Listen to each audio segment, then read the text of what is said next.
இன்னைக்கு ஸ்வீட் பொங்கல் வச்சு டிஃப்ரெண்டான ஒரு பால் ரெசிபி பண்ணியிருக்கேன். இது குக் வித் கோமாளியில் ஷேர் பண்ண ரெசிபி.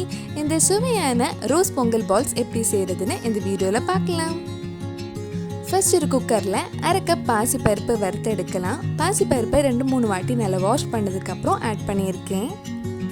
பருப்பு நல்லா கலர் சேஞ்ச் ஆகுற வரைக்கும் வறுக்க வேண்டாம், நல்லா வாசம் வர வரைக்கும் வறுத்தா போதும். இந்த மாதிரி வறுத்ததுக்கு அப்புறம் நம்ம இதில் பச்சரிசி ஆட் பண்ணலாம். பச்சரிசியும் நல்லா வாஷ் பண்ணிட்டு ஆட் பண்ணிக்கோங்க. நான் 1 கப் பச்சரிசி ஆட் பண்ணியிருக்கேன்.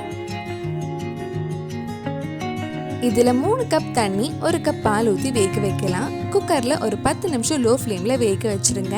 ஒவ்வொரு குக்கர் ஒவ்வொரு மாதிரி இருக்கும், அதுக்கேற்ற மாதிரி நீங்கள் வேக வச்சு எடுக்கலாம். ஒரு வாட்டி மிக்ஸ் பண்ணதுக்கப்புறம் நம்ம குக்கரை மூடி வச்சிடலாம்.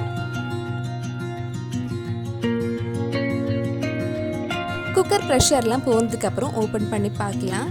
அரிசி பருப்பெல்லாம் நல்லா வெந்திருக்கு. நம்ம இதை உருண்டை பிடிக்கிறதுனால ரொம்ப தண்ணியோ பால் ஊற்றி ரொம்ப லூஸாக வேக வைக்க வேண்டாம். இந்த மாதிரி கொஞ்சம் கெட்டியாக இருக்கட்டும். உங்களுக்கு பொங்கலில் எவ்வளோ இனிப்பு வேணுமோ அதுக்கேற்ற மாதிரி சுகர் ஆட் பண்ணிக்கோங்க. நான் ஒரு 3/4 கப் கிட்ட சுகர் ஆட் பண்ணியிருக்கேன். சுகர் கொஞ்சம் மெல்ட் ஆகுற வரைக்கும் நம்ம லோ ஃப்ளேமில் வைக்கலாம். நல்லா கிண்டி விட்டுக்கோங்க. சுகர் மெல்ட் ஆனதுக்கு அப்புறம் இதில் 1/4 டீஸ்பூன் ஏலக்காய் பொடியும் 1 டீஸ்பூன் வீட்டில் செஞ்ச பீட்ரூட் ஃபுட் கலரும் 2 ட்ராப் ரோஸ் எசன்ஸும் ஆட் பண்ணுறேன். இந்த பீட்ரூட் ஃபுட் கலர் வீட்டில் எப்படி ரெடி பண்ணுறதுன்னு நான் இன்னொரு வீடியோவில் உங்களுக்கு அப்லோட் பண்ணுறேன். இதெல்லாம் சேர்த்து ஒரு வாட்டி மிக்ஸ் பண்ணிக்கோங்க. நம்ம சேனலில் இதுக்கு முன்னாடி ஸ்வீட் ரெசிபி குக் வித் கோமாளியோட ரெசிபிஸ் எல்லாம் பண்ணியிருக்கேன். நீங்கள் இன்னும் அந்த ரெசிபிஸ் எல்லாம் பார்க்கலைன்னா அதோட லிங்க் டிஸ்கிரிப்ஷனில் இருக்குது, மறக்காமல் அந்த ரெசிபிஸும் போய் பாருங்கள்.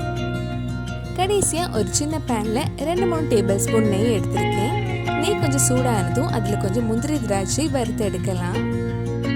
நம்ம ஃபர்ஸ்ட் முந்திரி பருப்பு போட்டு அது கொஞ்சம் கலர் சேஞ்ச் ஆனதும் நம்ம திராட்சை போட்டு வறுத்து எடுக்கலாம்.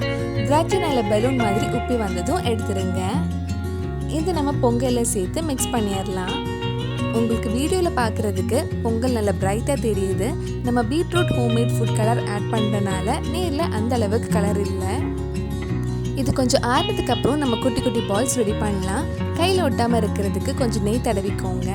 பொங்கல் பால்ஸ் ரெடி பண்ணதுக்கப்புறம் கொஞ்சம் அழகுக்காக டெசிகேட்டட் கோகோனட்டில் கோட் பண்ணி எடுக்கலாம். டெசிகேட்டட் கோகோனட் வீட்லேயே ரொம்ப ஈஸியாக பண்ணிடலாம். அது எப்படி பண்ணுறதுன்னு இதுக்கு முன்னாடி வீடியோ போட்டிருந்தேன், அதோட லிங்கும் கீழே டிஸ்கிரிப்ஷனில் இருக்குது. இந்த மாதிரி எல்லா பால்ஸுமே ரெடி பண்ணி எடுக்கலாம். அவ்வளவுதான், ரொம்ப சுவையான ரோஸ் பொங்கல் பால்ஸ் ரெடி ஆயிடுச்சு. கண்டிப்பாக நீங்களும் இந்த ஸ்வீட் ரெசிபி உங்கள் வீட்டில் செஞ்சு பாருங்கள். பிடிச்சிருந்தா இந்த வீடியோவை லைக் பண்ணுங்கள், உங்கள் ஃப்ரெண்ட்ஸ் அண்ட் ஃபேமிலிக்கு ஷேர் பண்ணுங்கள். வேறு நல்லா குக் வித் கோமாளி ரெசிபி நம்ம சேனலில் ட்ரை பண்ணலான்னு கீழே கமெண்ட் பாக்ஸில் சொல்லுங்கள். நீங்கள் இன்னும் என்னோட சேனலை சப்ஸ்கிரைப் பண்ணலைன்னா மறக்காமல் சேனலையும் சப்ஸ்கிரைப் பண்ணுங்கள். கூடவே அந்த பெல் ஐக்கனை ப்ரெஸ் பண்ணால் நான் புது வீடியோ போட்ட உடனே உங்கள் ஃபோனுக்கு நோட்டிஃபிகேஷன் வந்துடும்.